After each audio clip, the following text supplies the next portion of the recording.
England থেকে বাংলাদেশে পাড়ি জমানো শুনলেই মনে পড়ে হামজা দেওয়ান চৌধুরীর কথা। তবে নতুন করে কেউ একজন এই বঙ্গদেশে পা ফেলতে পারে সেটা জানা আছে তো? দ্য বয় লুই ওয়াটসন নানান নাটকীয়তার পর লাল সবুজের জার্সি গায়ে জড়াতে পারেন এই আইরিশ বয়।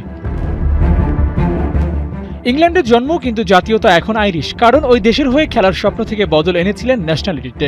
ইংল্যান্ড ও আয়ারল্যান্ডের বয়সভিত্তিক দলের হয়ে খেলেছিলেন, কিন্তু জাতীয় দলের টিকিটটা পাওয়া হয়নি। ব্যাপারটা লুই ওয়াটসনের জন্য মন খারাপের হলেও বাংলাদেশের জন্য এটাই সুযোগ। ওকে ফেরাতে পারলে উন্নতিটা লাল সবুজেরই হবে, কিন্তু একটা বাধা ঠিকই আছে, সেই পথ পাড়ি দেওয়া মোটেও সহজ না। আমি লুই ওয়াটসনকে প্রথম টেক্সট করি হোয়াটসঅ্যাপ মেসেজে, জেমি রেফারেন্সে। ওর সাথে সাথে উনি আমাকে গেট ব্যাক করে, বাট উনি বলেন যে উনি তখন ট্রেনিংয়ে খুব ব্যস্ত, ভেরি সুন উনি আমাকে সময় দিল, আমার সাথে কথা বলবে। অ্যান্ড ওই কমিউনিকেশন চলতে চলতে 11 জানুয়ারিতে অলমোস্ট এক মাস পরে ফাইনালি তার সাথে আমার কথা হয়। We had a lovely long discussion. Buy one get one অফারটা নিশ্চয়ই শুনেছেন। লুই ওয়াটসন বাংলাদেশ জাতীয় দলের হয়ে খেললে বাই অন গেট অন একটা অফার আমরা পেতে পারি, কেননা তার ভাই নোয়া ওয়াটসনও বাংলাদেশ জাতীয় দলের হয়ে খেলতে পারে, এমন একটা সম্ভাবনা আছে। আমরা রোনান ডেকলানের কথা জানি, তারা দুই ভাই যেভাবে বাংলাদেশ টিমের হয়ে পারফর্ম করেছে, সেই জায়গায় একটা সুযোগ কিন্তু আছে লুই ওয়াটসনের জন্যও। কেননা লুই ওয়াটসন ইতিমধ্যে তিনি জন্ম নিবন্ধন করার যে প্রক্রিয়া সেটা অনেক আগেই সম্পন্ন হয়ে গেছে। এখন যে পাসপোর্টের যে ইস্যুটা আছে, সেই পাসপোর্টটার জন্য আসলে অনুমতি চাইছে বাংলাদেশ ফুটবল ফেডারেশন। সেটা যদি পেয়ে যায় তাহলে লুই ওয়াটসন বাংলাদেশ জাতীয় দলের হয়ে খেলতে তার কোনো বাধা থাকবে না। কিন্তু আসলে প্রশ্ন হচ্ছে, নোয়া ওয়াটসন কিংবা লুই ওয়াটসন তাদের কাউকে কি পাওয়া যাবে?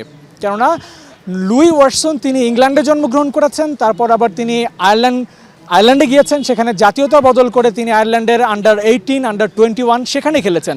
অর্থাৎ তার টার্গেটটা ছিল আয়ারল্যান্ড জাতীয় দল। সেই জায়গায় তিনি আয়ারল্যান্ড জাতীয় দলের খুব একটা কাছে নেই, অর্থাৎ তিনি সে জায়গায় খেলবেন কিনা নিশ্চিত না। যদি সেখানে না খেলা হয় আলটিমেটলি, এবং তিনি যদি চান ন্যাশনাল সাইডটা বাংলাদেশকে বেছে নেবেন, তার প্রত্যেক যেই সূত্র সেটা বাংলাদেশের সাথে আছে। অর্থাৎ আপনি আশা দেখতে পারেন লুই ওয়াটসন কিংবা নোয়া ওয়াটসন তারা বাংলাদেশের জাতীয় দলের হয়ে খেলতে পারে। আসলে এমন একজন মিডফিল্ডারকে আপনি অবশ্যই চাইবেন যিনি কিনা ইংল্যান্ডে জন্মগ্রহণ করেছেন, আয়ারল্যান্ড ক্রিকেটের সাথে তিনি, আয়ারল্যান্ড ফুটবলের সাথে তিনি জড়িত আছেন। সবকিছু মিলিয়ে এমন একজন মিডফিল্ডারকে আপনি অবশ্যই চাইবেন। মিডফিল্ডে হামজা আসার পর বাংলাদেশ যেভাবে বেনিফিটেড হয়েছে, সেই একই জায়গায় লুই ওয়াটসনের মতো প্লেয়ারদের সার্ভিস নিতে পারলে মাঝে মাঠে শক্তিটা আরও বাড়বে। ইংল্যান্ড আয়ারল্যান্ডের মতো দেশে ফুটবল চর্চাটা হয় উন্নত মানের। লুই ওয়াটসনের দীক্ষাটা তো সেখান থেকেই নেওয়া, তাই ওর ইনক্লুশনটা বাংলাদেশকে এনে দিতে পারে সাফল্য। বাট উনি যেটা বলেন যে দেখো আমি সিরিয়াসলি কনসিডার করছি বাংলাদেশে খেলার জন্য, বাট এই মুহূর্তে I am not sure. So ওই জন্য এই অ্যাপোলোজাইজ যে একটু সময় নিয়ে তোমার সাথে কথা বলছি আমি। তো আমি ওনাকে বললাম যে দেখেন আমি তো ফেডারেশন, আমরা তো চাবই এদেরকে অ্যাট্রাক্ট করার জন্য, মোটিভেট করার জন্য। তখন আমি ওনাকে বললাম যে দেখুন, ইউ টেক ইউর টাইম, কোনো অসুবিধা নাই, but if you permit me, আমি তোমার কিছু প্রাইমারি কাগজগুলি করে নিই, বিকজ তোমার root is through your grandfather, এটা আমার একটু সময় লাগবে। ডু ইউ মাইন্ড আমি সেই কাজটা তোমার অনুমতি নিয়ে করতে পারি নাকি? So he was very professional. উনি তখন সাথে সাথে বলেন যে হ্যাঁ অফকোর্স আপনি করে ফেলেন এটা। 4th of March, if I am not wrong, 4th অথবা 5th of March তার বার্থ সার্টিফিকেট পেয়ে যায়। So his birth certificate is done actually. Origin player ব্যবহার করে বিশ্বের বড় বড় দেশগুলো তাদের ফুটবলে উন্নতি করেছে। সেই লক্ষ্যে কাজটা বাফুফেও করছে। তবে নির্দিষ্ট কোনো একটা টিম দরকার কিনা যারা অরিজিন প্লেয়ার খোঁজ করে প্রসিডিওর মেনটেন করে জাতীয় দল অবধি নিয়ে আসবেন, সেটা সামনে রেখে কোনো প্ল্যান কি করেছে বাফুফে?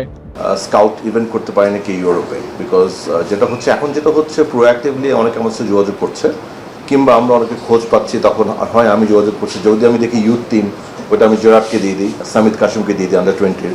সিনিয়র টিম হলে আমি কোচের সাথে কথা বলে আমরা আলাপ করি। সো এই জিনিসটা তো চলমান, বাট আমাদের খুব ইচ্ছা আছে আগামী সামারে একটা প্রপার ক্যাম্প করার জন্য। এবং আমি এক্ষেত্রে একটু বলতে চাই, আমাদের ইউথ টিমের কিন্তু অলরেডি আমরা প্রায় আমাদের 5 জন প্লেয়ার এখন আছে অলরেডি। এর বাইরে আরও if I am not wrong 5 থেকে 7 জন প্লেয়ার কিন্তু একটা পুল করে ফেলেছি। সাফ টুর্নামেন্টে বেশ কয়েকটা নতুন নাম যোগ হতে যাচ্ছে। অরিজিন প্লেয়ারদের ইনক্লুশন ঘুরিয়ে দিতে পারে সব হিসেব নিকেশ। প্রতি মাসে আমি একবার ওকে মেসেজ দিই। সো মাঝে মাঝে সে রেসপন্ড করে, মাঝে মাঝে সে করে না, but we are in touch.